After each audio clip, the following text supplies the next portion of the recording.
Taslih TV.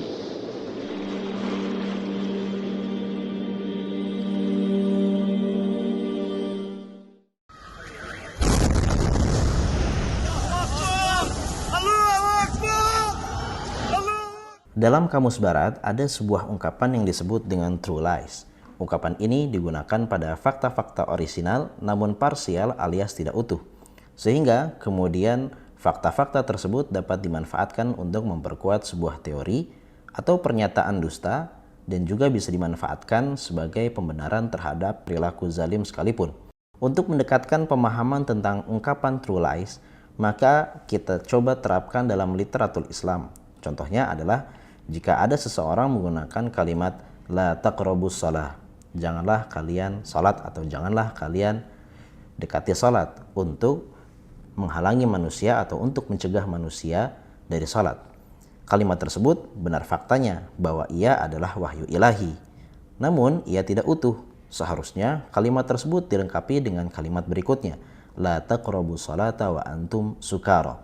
Janganlah kalian dekati salat dalam keadaan kalian sedang mabuk. Fenomena true lies juga banyak ditemukan dalam literatur dan framing media Zionis Israel, yang tentu hal ini digunakan untuk mengokohkan perilaku kolonial mereka terhadap negara Palestina.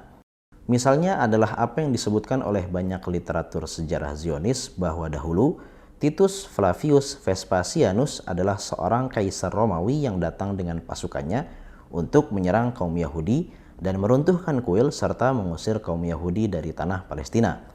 Kemudian para Zionis membawakan data statistik yang mengatakan bahwa jumlah kaum Yahudi mencapai 3-4 juta jiwa di sekitar pesisir Laut Tengah sebelum peruntuhan kuil. Sementara jumlah kaum Yahudi di Palestina setelah peristiwa peruntuhan kuil kurang dari 1 juta jiwa dan terus mengalami penurunan. Dalam arti lain, Zionis Israel ingin menggambarkan bahwa Kaisar Titus adalah orang yang bertanggung jawab terhadap diaspora kaum Yahudi dan bertanggung jawab terhadap pemaksaan kaum Yahudi untuk meninggalkan tanah air asal mereka. Kalau kita memperhatikan data statistik yang dibawakan para Zionis Israel tadi, kita akan mendapati bahwa fakta berupa data statistik tersebut benar adanya dan tidak dipalsukan. Namun, kemudian yang menjadi masalah besar adalah fakta tersebut dikeluarkan dari konteks sejarah yang benar untuk dibubuhi teori Zionis padanya. Adapun kisah sebenarnya tentang kepergian kaum Yahudi dari tanah Palestina bukanlah sebab pengusiran Kaisar Titus. Namun hal tersebut disebabkan oleh banyak hal. Di antaranya adalah sebab mencari sumber penghidupan, karena tanah Palestina nampaknya dalam perjalanan sejarahnya cukup fakir sumber-sumber alami. Dalam kata lain, bahwa yang terjadi pada zaman Kaisar Titus bukanlah pengusiran kaum Yahudi, namun sebenarnya tersebarnya kaum Yahudi atas dasar kehendak mereka sendiri. Di antara contoh fenomena true lies lainnya dalam usaha Zionis Israel adalah apa yang mereka lakukan dalam framing media mereka terhadap kematian tragis para anggota keluarga Theodor Herzl. Pada akhir tahun 2007, media informasi Israel menyiarkan berita tentang pemindahan jasad cucu tunggal Theodor Herzl, Stefan Theodor Norman, dari Amerika Serikat ke Israel. Media informasi Israel sendiri saat membawakan berita tersebut tidak menyertakan banyak fakta tentang Stefan Norman, yang mana hal tersebut dimaksudkan untuk menjaga framing Stefan Norman sebagai sosok simbol penganut Yahudi taat yang kembali ke tanah yang dijanjikan sekalipun pasca kematiannya. Padahal Herzl sendiri diragukan keyahudiannya oleh seorang rabi Yahudi.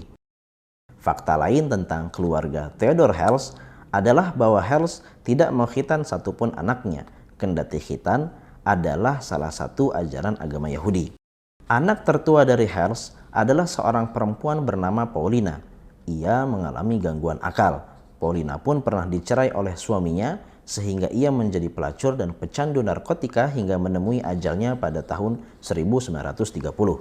Sementara adiknya, Hans Herzl, yang tidak pernah berkhitan sepanjang hidupnya, ia mengalami gangguan kejiwaan yang sangat akut. Hans berpindah keyakinan menjadi seorang Nasrani hingga ia melakukan percobaan bunuh diri yang membawanya kepada kematian di hari kematian kakaknya. Dan anak Herzl yang terakhir dan juga seorang perempuan, ia juga mengalami gangguan kejiwaan hingga ajal menjemputnya pada tahun 1936. Apakah Herzl memiliki cucu? Ya, seperti yang telah disampaikan sebelumnya bahwa Hels memiliki cucu tunggal dari anak perempuannya yang terakhir. Cucu Hels besar di negara Inggris. Ia merubah nama akhirnya yang tadinya Neumann yang bernuansa Yahudi menjadi Norman yang bernuansa Anglo-Saxon. Norman bekerja sebagai seorang perwira pasukan militer Inggris sebelum kemudian ia menjadi penasehat bidang ekonomi bagi kedutaan besar Inggris di Washington. Norman mengakhiri hidupnya pada tahun 1946 dengan menjatuhkan dirinya dari atas jembatan ke dalam sungai setelah mendapatkan informasi bahwa kedua orang tuanya mati di kamp pemukiman Theresienstadt di Cekoslowakia.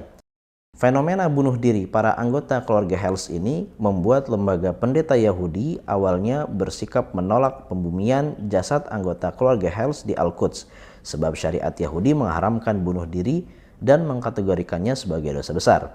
Namun pembumian tetap diperbolehkan di Al-Quds dengan alasan bahwa para anggota keluarga Hels melakukan bunuh diri karena penyakit jiwa sehingga dianggap bebas dari tanggung jawab moral. Demikianlah sedikit dari cara Zionis Israel saat menuturkan sejarahnya dan framing citranya demi keberlangsungan proyek kolonialnya di atas tanah Palestina. Taslih TV